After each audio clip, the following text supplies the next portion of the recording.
Hey guys, welcome to SK Tiwari study I. स्वागत है आपका हमारे यूट्यूब चैनल पे। गाइस, आज जो है पढ़ने वाले हैं क्लास 11th के लिए जो है मोस्ट इम्पोर्टेंट बायोलॉजी का टॉपिक है।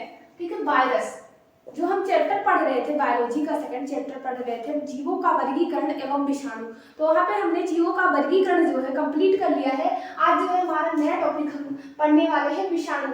विषाणु के बारे में, वायरस के बारे में आज हम पूरा स्टडी करेंगे। आज हम पढ़ेंगे कुछ महत्वपूर्ण वायरस से संबंधित खोजें और वायरस का जो है मूल जानकारियां जो है, ठीक है, पढ़ेंगे। यह जो है टॉपिक नीट, नर्सिंग और क्लास 11 के लिए इम्पोर्टेंट है, तो आप लोग ध्यान में रखेंगे और ध्यान से समझेंगे, समझने की कोशिश करेंगे। बहुत ही आसान और बहुत ही इंटरेस्टिंग होने वाला है टॉपिक, ठीक है। तो जो विषाणु होता है, विषाणु शब्द का प्रयोग जो है सर्वप्रथम सबसे पहले वैज्ञानिक लुईस पास्चर ने किया। विषाणु शब्द का प्रयोग जो है सर्वप्रथम वैज्ञानिक लुईस पास्चर ने किया और इसका जो अर्थ होता है जहर होता है, ठीक है, ठीक है।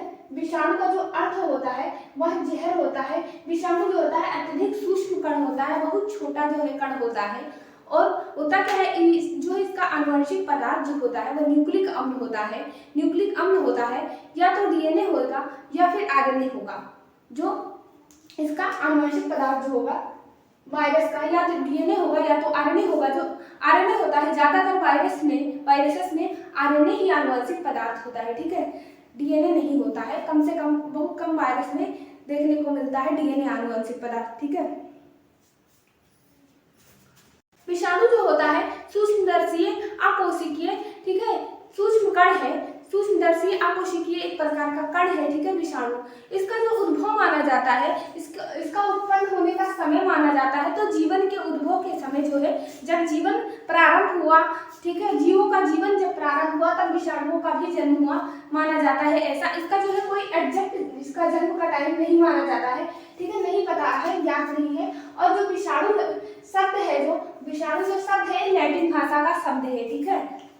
अब हम पढ़ेंगे विषाणु से संबंधित खोजें, ठीक है, इसको आप नोट कर लीजिए। आगे का जो हमारा टॉपिक होने वाला है, पढ़ेंगे विषाणु से संबंधित खोजें, ठीक है।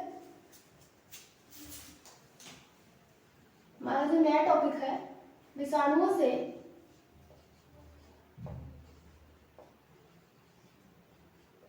संबंधित खोजें हम पढ़ने वाले हैं, ठीक है। तो ध्यान से देखेंगे। तो बस अब हम जो पढ़ने वाले हैं विषाणुओं से संबंधित महत्वपूर्ण खोजें, विषाणुओं से रिलेटेड जो है डिस्कवरीज रिलेटेड टू वायरसेस, ठीक है।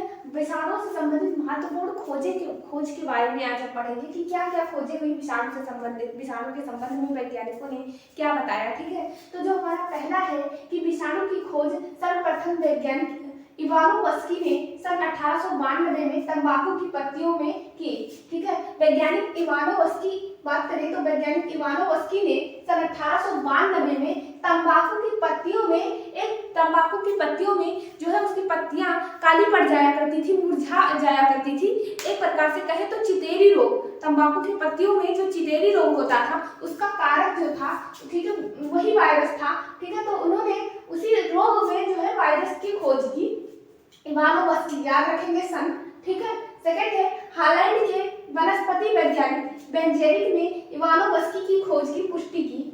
1898 ईस्वी में हालैंड के जो वनस्पति वैज्ञानिक थे वैज्ञानिक बेंजेरिक जो थे, इन्होंने इवानोवस्की द्वारा जो तंबाकू के पौधे में चितेरी रोग का कारक जो ढूंढा था इवानोवस्की ने, उसका जो है उस खोज की पुनः फिर से पुष्टि की 1898 ईस्वी में, ठीक है।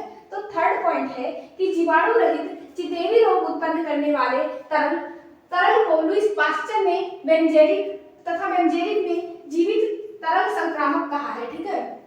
जो जीवाणु रहित तरल पदार्थ जो है तंबाकू के पौधे से, जिसमें चितेरी रोग उत्पन्न हो जाया करता था, उससे जीवाणु रहित यानी ऐसा तरल पदार्थ पाया गया उसमें कि रोग कारक तो था लेकिन वो पदार्थ, लेकिन उसमें जीवाणु उपस्थित नहीं था, तो जीवाणु रहित था तो उत्पन्न करने जो है रोग उत्पन्न करने वाले कारक को लुईस पास्चर और बेंजेरिक दोनों ने मिलकर दोनों की सहमति से, ठीक है, जीवित तरल संक्रामक कहा गया उसको, उस पदार्थ को, ठीक है। उसमें ऐसा कोई पदार्थ था जो जीवाणु से भी छोटा था, ठीक है, तो उसे जो है वायरस नहीं कहा इन लोगों ने क्या कहा कि जीवित तरल संक्रामक कहा।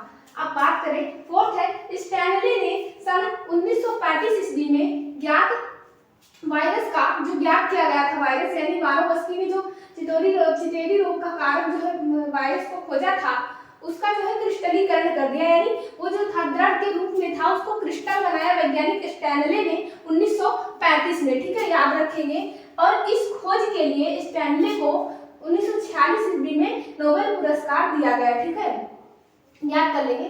तो फिफ्थ है सन 1944 में डार्लिंगटन ने बताया, वैज्ञानिक डार्लिंगटन ने 1944 में बताया कि जो विषाणु होता है, जो वायरस होता है, वह न्यूक्लियो प्रोटीन का बना होता है, ठीक है। हमारा कि सन 1952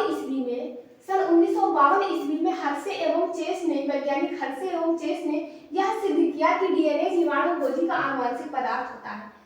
होता क्या है कि वैज्ञानिकों ने जो जीवाणु भोजी होता है वह एक प्रकार का वायरस होता है, जीवाणु को नष्ट कर देता है, ठीक है। तो उसमें जो होता है आनुवंशिक पदार्थ जो है डीएनए होता है, इन्होंने सिद्ध किया अपने प्रयोगों द्वारा, हर्शे और चेस वैज्ञानिक ने सिद्ध किया, ठीक है। सेवेंथ है जो हमारा कि सन 1908 ईस्वी में सर्वप्रथम विल्हेल्म एलरमान तथा ओलफ बैग रिट्रो विषाणु के बारे में वर्णन किया।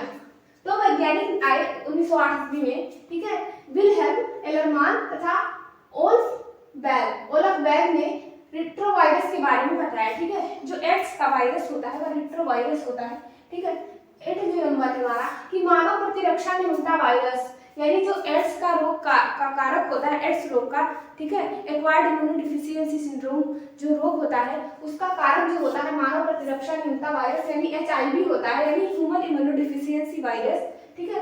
तो मानव प्रतिरक्षा न्यूनता विषाणु इसे कहा जाता है। इसकी खोज जो है 1984 में रॉबर्ट गैलो तथा लुक मॉन्टेग्नियर वैज्ञानिक ने की थी, ठीक है, नोट कर लेंगे। 1984 ईस्वी में एचआईवी की खोज रॉबर्ट गैलो तथा लुक मॉन्टेग्नियर वैज्ञानिक ने की थी और रिट्रो वायरस की खोज जो है विल्हेल्म एलरमान तथा ओल्फ बैग ने की थी, ठीक है।